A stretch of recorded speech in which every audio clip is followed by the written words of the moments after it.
How to cancel order on Poshmark. Hi everyone, welcome back to the channel.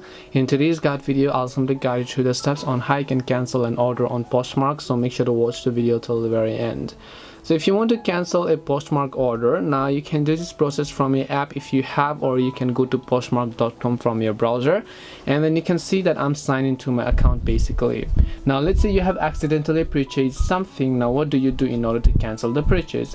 Well, to cancel the purchase, all you have to do is just select the account tab from the top right hand side of the screen here.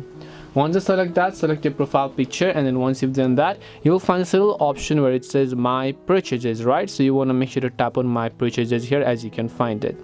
Once you go to the my purchases tab, you'll be able to see a list of orders that you've made. Just select the order that you would like, choose the option called problems, and then select accidental purchase, and then once you've done that, your purchase will get successfully cancelled. This way you can cancel an order on Poshmark. Hope this video was helpful to you guys, and if it did help you, make sure to leave a like and subscribe to our channel, and if you have any questions, then feel free to leave them down. Thank you very much for watching till the end, and see you soon in the next video.